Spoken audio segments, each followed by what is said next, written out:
the Esports Report. This is your host, Will Nix, and his co-host, Ashley Hodge.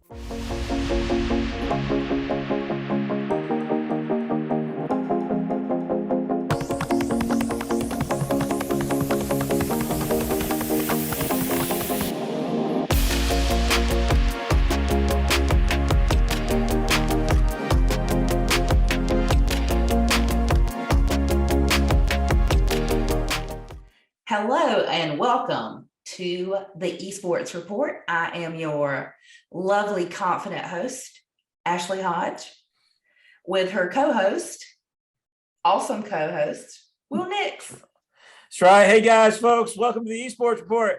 Ashley, it's been a crazy week in the first week of the regular season, wouldn't you say? It has. I don't know about anybody else, but I've been really struggling with internet. More so than usual. We had to use my phone as a hotspot just to get internet for a match. It was horrible.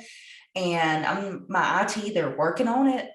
But I've been hearing that a lot of people have been having problems. I was in the Georgia Esports coaches Discord today, and internet. I mean, you're thinking that we were hacked. That's what it is. And as it's really fun because we've got a couple of guest hosts tonight. First time we've had two guests. It's my assistant coaches, Daniel Johnson and Frankie Sparks, and they are Smash and Mario Kart experts. More Smash than Mario Kart, but they know what they're doing, and they're a big help to me. And I think they've got some good coaching tips tonight. Well, I'm definitely super excited to hear about them because I need all the Nintendo system help I can get. Well, they're the best, and I'm so lucky to have them. They, a couple of former students of mine that have come the way, and they're now teachers. I taught Daniel, coached Frankie, and just a lot of fun. I'm glad to have them on the show tonight, folks. I'm bringing you up next, Frankie Sparks, Daniel Johnson on the Esports Report. This is the way.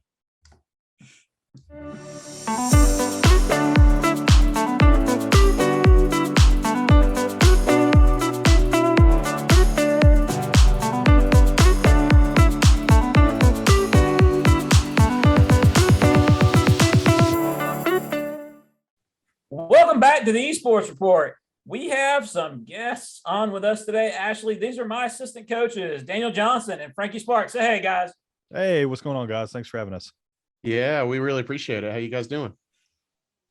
It's nice to meet both of you, and I'm excited. This is the first episode where we've had not one, but two guest speakers. That's right. Honored to be here. And for our listeners out there, we're talking about Smash, Super Ultimate Smash Brothers, and Mario Kart of all things. So, guys, tell us about Pickens. You're kind of the head of our Switch leagues. Tell us about our teams. Yeah, well, Frankie and I came on board last year when we just had Smash, and we've been playing Smash Ultimate forever. Not forever, since it's been out, of course. I've been playing Smash forever, but we're in contact with you, because we've known you for a while, and we were like, hey, you guys ever get a Smash team, hit us up. And as fate would have it, here we are. And then this year we've got Mario Kart and we've got Splatoon. So Frank and I are having a really good time with this Nintendo division. Yeah, it's been a lot of fun. I remember, me and Daniel have been playing Smash forever. It was kind of the thing to do through our childhood and in high school. So we were super pumped whenever you told us, hey, they added it to esports. And I was like, well, I don't know what capacity you need us for, but we're there, man. Full time. I mean, honestly, because Smash was not my game. It wasn't. I mean, I played a little bit with, guys would bring their stuff in, we'd play, but it wasn't my thing. And I mean, I can coach fighting games all day long, but it's a different animal. And I'm glad you guys are there. It is a different animal. Way different, yeah. I was going to say fighting games are not my style. I do own a Switch, but the only games I really play are like single player games. I don't competitively play. So I'm actually super excited to hear what you guys have to say about Nintendo and about Smash and all the titles that they're currently offering. Yeah, absolutely. Frank and Daniel, give us kind of a history of how we started with Smash last year, because that's your bread and butter. Yeah. Okay. Well, we came in and I think we were fairly competitive last year. I don't know that we lived up to hopefully maybe our expectations, but I'm hoping that we're a little stronger this year, and I feel like the guys have improved. As we discussed earlier this afternoon, though, so has the competition, so man, did it ever. Yeah. So, I mean, it just seems like everybody's stepping it up, which is what you want to see. You don't want to steamroll everybody and it not even be competitive. You want it to be a good time. I do. Well, I like to play people who are also good, so. Oh, I do too. Don't get me wrong. It's just, I want to steamroll everyone until like the last 5. Yeah. Right. Yeah. Till the last 5. And some of the guys on the team, really push me like, I'm not necessarily an old man, but I'm not the young man I once was. So it's nice to have these kids kind of pushing me and kind of keeping my chops up, Definitely. And piggybacking off of like how it all started, I remember day one that you told me, I said, I texted Daniel and I said, dude, Smash is coming to like esports. And he said, no way. The eagle has landed. The eagle has landed. So we immediately got in there and it was like it's kind of like the Wild West, esports is so new, especially within the GHSA and like the high school arena. That we just kind of hit the ground and ran with it. We learned a lot of lessons from last year too. Knowing PlayVS, just trying to figure out their system and streamline things across the board, communicating with other coaches. But the kids also have learned a lot too. Like Daniel said, this year there's some players in there that give us a run for our money. And last year that wasn't the case. Me and Daniel came in there as coaches and we're pretty much better than all the kids, which is what you don't want to see. And this year that's changed. So the competition's getting better. Our players are getting better. And I hope it keeps going because I love the game. It has a great following and I think it's going to be cool. So I think the biggest change that you guys did last year, I think we kind of came up with it together, was we realized our guys weren't playing online. They were just playing themselves. I mean, so I'll say his name because he's one of our subscribers. Caleb was our best player by far, but he was only the best in Pickens County. He wasn't, playing anybody online. Right. And that's how we came up, because like I said, I've been playing all the Smash games. So N64, Melee, Brawl, you name it, we played it. And the online, especially for Nintendo, is just starting to really come along and be halfway reliable. Yeah. I mean, I'm not going to tell you that Nintendo's online is as reliable as maybe some of the other companies. But now that is an option, those players need to be doing that all the time because there's just, a wealth of competition out there. Always. Yeah. And one thing too, I'd like to add is that, what makes Daniel a great coach too is he actually kind of brought me up on Smash Ultimate. I had played, Brawl and the original Smash way back in the day, obviously. And then I moved in with Daniel as a roommate and he had Smash Ultimate and he was like, "Nah, man, everything's changed." And I started out, I was dog crap. And just we had what we called the dojo, which is just basically where Daniel taught me how to play Smash. By beating my butt. So like yesterday. Yeah. We're not going to talk about that on the air. I'm taking that to I'm taking that 28. I'm taking that was Tuesday. I just want clarification here. That was actually 2 days ago. I'm taking that 28 loss to my grave. But no, I knew that I was like, Daniel taught me how to play. So if we had a program, I'm pretty sure we could teach these kids, at least how to get better if they don't even already know how to play. So it's been awesome having me and him around and getting to show these kids, the things that we learned and how to get better at just in general at the sport. You can learn combos and stuff all day, but you really just kind of got to learn the game, the ins and outs of it. But do you know where that hitbox is on character random X on? You can look at. I do. You can look at frame rate data all day long, but if you don't know how to play the game, you don't know how to play the game. What would you say was the hardest habit to break from our guys? I mean, I've got one in mind, but I want to see what you guys, what was the hardest habit to break? Daniel, you want to go ahead? Yeah, I know exactly what I'm going to say, and it's still a work in progress. Well, honestly, I have 2 answers, but I'll only give one because Frank probably has the other one. They don't make adjustments to me. I don't know if that's a habit or more just a state of mind, but When we first came in, it was like they had the characters that they played and they knew, quote unquote, how to play those characters, and they would never deviate from that. Even if their opponent had that figured out and was reading it like a book, they would just continue to throw the same combos or the same moves and make the same attempts over and over, and eventually take an L. So that's my first answer. So I'm going to kick it over to Frank. Yeah, just to piggyback off that was what I was going to say. I remember whenever I was living with Daniel, I was playing online against a Ness who can be a spammy character, and he kept just doing. He has a move called PK Fire. He kept PK firing me at the ledge and doing the same thing, and I was like, this guy's playing so cheesy. He just keeps doing this. And Daniel said, well, then do something about it. And in that moment, I was like, yeah, well, honestly, if I was him and that kept working, I would do that too. So yep, that's kind of what immediately put me in the frame of like, stop blaming other people and how they play for your losses and learn how to adapt to that. And that's one thing that we've struggled with as players, is just learning how to see that in the middle of the match. They kind of get tunnel vision and they just keep trying to throw out the same things over and over and over, when really what you should be doing is constantly looking at your own state of play and saying, okay, how can I be fluid? And to piggyback on that, the flip-flop of that would be, I tell our players the same thing. If you're doing something that's working and the other guy isn't adjusting, you keep doing it. You make him adjust, not the other way around. So I think the biggest thing, if I was going to add to this, and would be, it was breaking them of, I like to play with X, and we all know the guy I'm talking about, and it can be several of them. Like I'm. This is my favorite character because this is the cartoon I like to watch, or this is the the show, whatever it is. Yeah, absolutely. Or it's the new character. It's the new DLC. Breaking kids from playing characters because they like those characters. There's nothing wrong with that. I love Breath of the Wild. I love Legend of Zelda, and I play Link. But there comes a point in time when you have to learn to play the other characters, even if you don't like playing them, just to know how they play and what they can do. It's kind of hard to know what your opponent can do if you can't predict what someone's going to do if you don't know how they do it.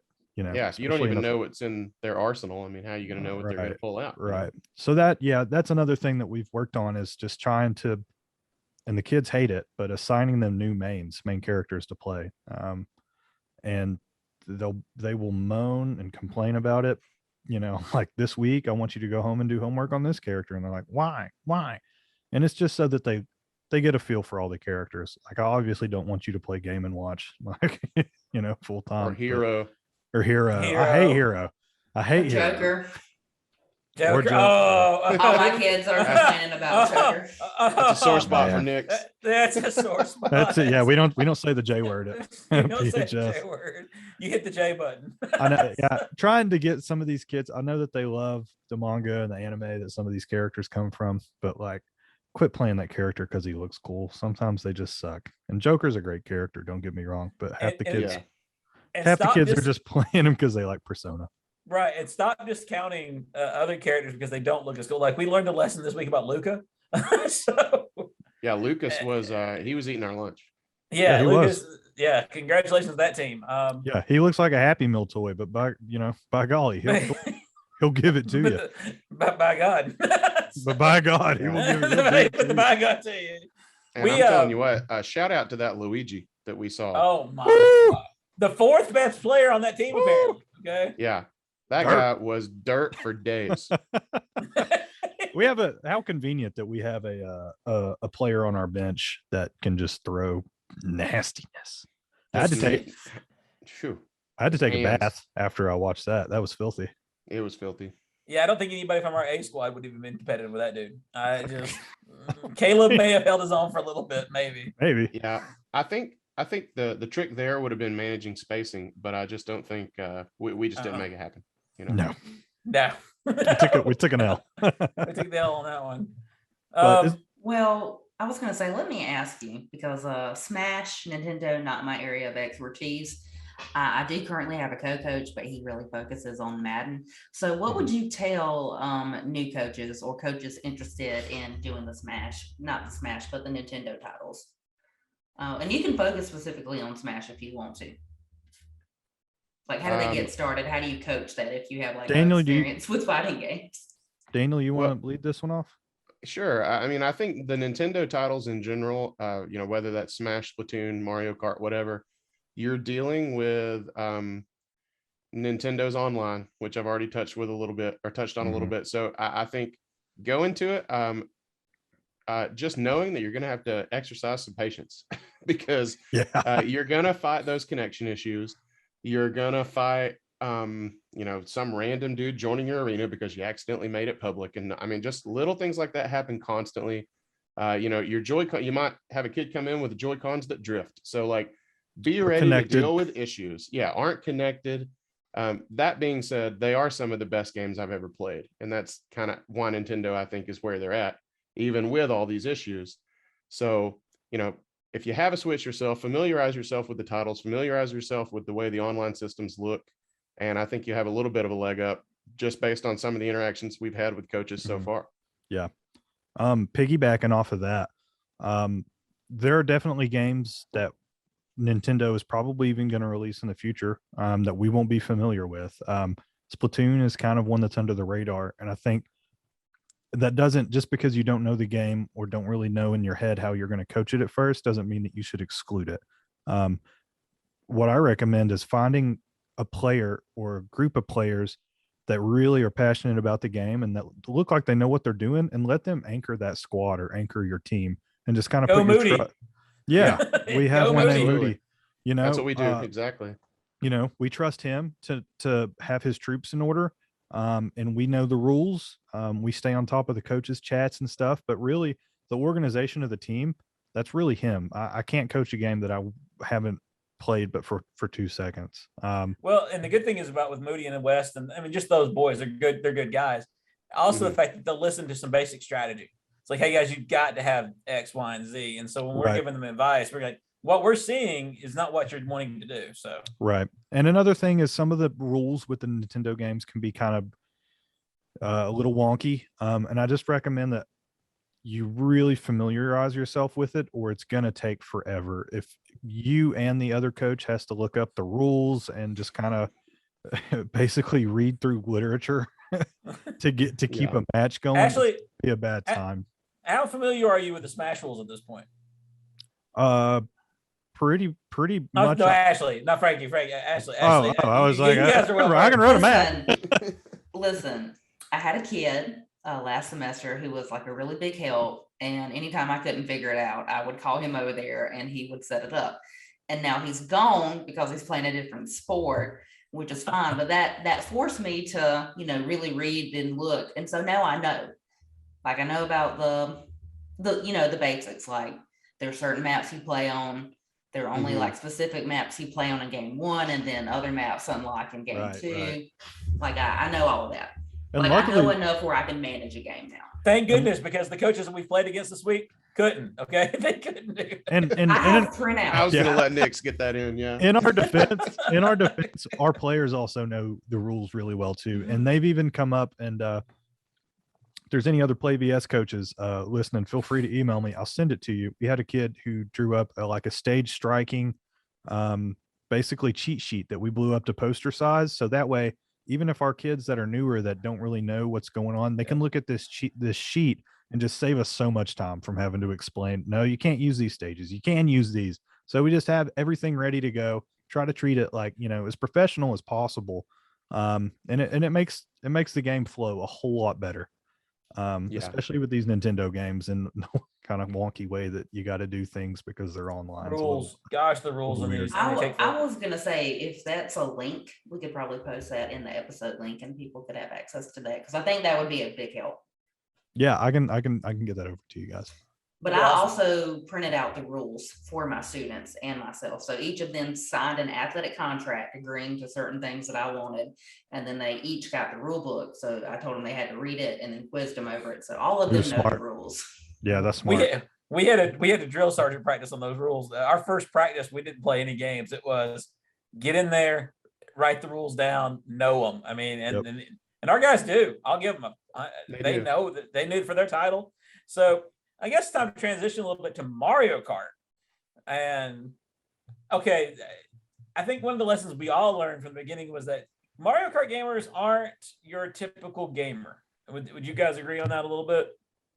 Yeah, I think Mario Kart definitely. probably appeals to more gamers than the vast majority of games that I've played. Right. It It's definitely more appeals to the casual gamers. casuals. The Yes, casual gamer. Yeah. So we had, I mean, good gosh, we had what, 4 teams when we first started, Right. we did. and then we're We had down a to lot 2. of people. Yeah, then we're down. And I think a lot of it was they didn't realize they were getting into a team aspect where they had to show up every day and Yeah, all that kind of stuff.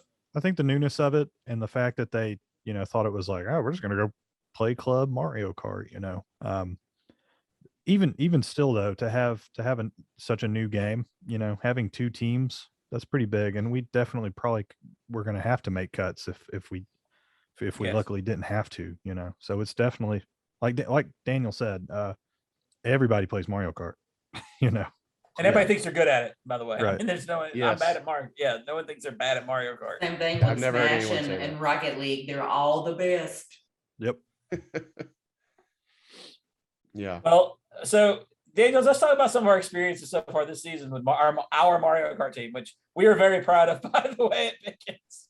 Yeah, I'm not gonna mince words here. I'm very happy with our Mario Kart team, and I have very high expectations. I've got hundreds of hours on that game on Mario Kart. What is it, 8 Deluxe, and those kids are, I mean, I can hang with them, but it's exhausting. Like those kids, they're good. all good. They're all really good. There's not a Really weak good. link on it. And, they've even, what I think is so cool, and I may be kind of jumping the shark here, is how much you can actually strategize with Mario Kart as compared to Smash, where it's just, okay, man, go win. With Mario Kart, we're talking strategy the whole race. Right. And as a coach, that's just been so fun. Especially watching them again last week with a little bit more competition where like one of the kids could have maybe been one of our starters, but honestly, the way they learned how to pick up the trash using positioning to win. The way they picked up on that side of the game amazed me, because it's not like they all played team matches all the time before this. No, and it's, you're using those items that, those items like the blue shell that targets the leader. The communication that they have before letting one of those go, or if they see one of them coming, like it's just been great. Are you ready? Are you ready? That blue shell is coming. Yeah. Yeah. There Stay is out of the middle. We got a bullet coming up. Stay out of the middle. There's a blue shell. Okay. Hey, I'll take the blue shell because I've got a speaker. Let me hang back. It's just been really cool. Just the fact that there is communication, I kind of, it's a lot funner to coach in a lot of ways. And I've kind of likened Smash Brothers to wrestling. You coach them until they get on the mat, and then it's up to them. It's over. Yeah, Mhm. and then it's over. So at that point, it's all up to them. But with Mario Kart, it's a team sport. So, well, to switch back to Smash a little bit, actually, we talked about this, is that one of the most disappointing aspects that PlayVS has done is not having 2v2 on Smash. Yes. The fact that we've got this 1v1, it doesn't matter. I mean, you can have one good player. It doesn't matter. There's no strategy. It's this guy plays this guy. This guy plays that guy. And you don't know who they're going to pick until at least the second round of the game. right. And it's just a bunch of, it's honestly, it's boring. It's kind of boring. Yeah. I mean, if I was a competitor, I would love it. Like, I feel like I would really kind of eat that environment up. But as a coach, yeah, you just kind of have to sit on your hands, and because there's not much you can say. I mean, you can say some basic things, watch this, watch that. But most of the things you say, in my opinion, if I was the player, I would just be thinking about it too much. And if anything, it would just mess me up more. So you really can't coach until the match is over, Right. Before and over and after. Yeah.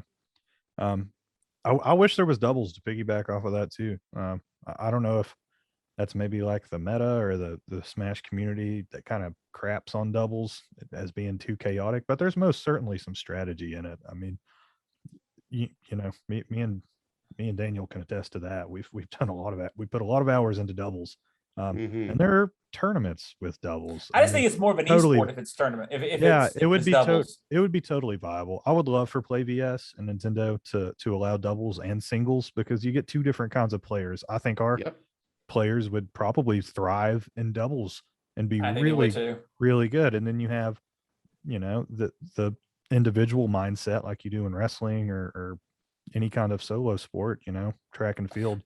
you're guess doing if it for you, like you have to be good. You have to be the best. If I was the esport commissioner, I would want a solos where it wasn't your 3 best against another team's 3 best. I would want just like I'm throwing Caleb out there, throw Caleb to the Sharks and let him take on an entire group. I mean, until he gets beat, because I mean, it really, to me, it hurts the kid he's the best. Let's say he's the best in Georgia, but his 2 teammates just can't carry the load. Right. So yeah, I mean, at least in doubles, you can counteract that a little bit, kind of like you can in Rocket League. If you've got 2 strong and the third guy's not quite as good, but he can hold his own and you can train him to be better. But that's true. And that also takes some pressure off both of those players. They know that it's not all up to them, which we've discussed, the different the different amounts and types of pressure that Mario Kart brings versus Smash. And I really think doubles would be a great compromise between the 2. I agree. I think the fact that with our Mario Kart team and just watching them so relaxed in their play, that kills me almost. I'm like, shout out to Farah, who just is the most chill human being when racing, but is doing amazing. She comes in with those friend codes added, ready to make that, like the logistics are taken care of so that we can be that way, Yes. She's a beast. Don't have to worry about, she is. And that's the other thing, is that we've got 4 great Mario Kart, but they're not, one of them is really better than the rest. They all have their strengths and they all fight for first place, and they all fight for, I mean, they'll start doing things to each other. Yeah. They all start doing things to each other to get that first place. I'm like, hey, stop. Yeah, they're dirty. They're good. They are. They know all, I mean, Griffin knows every shortcut and path to take through every course. I mean, so does Farah. I mean, yeah. He tried to backtrack today and the cloud got him. Yeah. But it worked last week. Last week, okay, quick story for Ashley, because I know we're going to wrap up soon. Our guys were, I guess the word is goofing off, because we'd already had a comfortable lead. And so Griffin goes, hey, I know this trick. And I'm like, what? He goes, I'm going to drive backwards on this track and go pick up 7 coins. And the next thing you know, he's in first place. Yeah. Dirt. He got second place in that race, but only because one of our guys accidentally hit him with a shell. I know. That was a great moment. We've got some talented guys. We really do. All right, guys. So give a shout out and let us know what where we can find you online. Tell us about your podcast, stuff like that. So that way we can spread the word and share the wealth and all those things. All right. Well, yeah, I'll be glad to start that out. So I am one part of a gaming channel on YouTube. It's on YouTube. It's also on Twitter, Twitch. Basically you name it, we're there. We're even on TikTok. But it's called Game and Gig. That's game & gig, because we're all musicians, and when we're not playing gigs, we like to talk games. So we do the podcast once a week. We've got almost daily content on YouTube. Check us out. I am not online. I deleted all social media. I am a hermit. And you can tell by his cave that he's living in down there. So. Yeah, you can actually find me on the side of Burnt Mountain collecting firewood for my humble abode. How about any musical sites so people would want find the musician that is Frankie Sparks? Me and Daniel play in a couple of different bands together. The Orange Walls, the Wildermen. We're on Instagram and Facebook and all that. Spotify, anywhere that you can find music. You may have some new Belgian fans. Our top downloaders. We might, yeah. That would be amazing. Yeah, we're like a 9-piece at this point. Kind of Americana music band. We kind of draw from a lot of different roots, a lot of different sounds. But we like to make original music, something that brings us happiness in life. So if you guys like it, want to check it out, mean a lot to us. We dig it. Awesome. Well, thank you guys for being on the show. Any last little parting shots about Mario Kart or Smash, or a game you would like to see become an esport? Ooh, game I'd like to see become an esport. That's a great question. I may have to get back to you on that one, but I will say about Nintendo in general.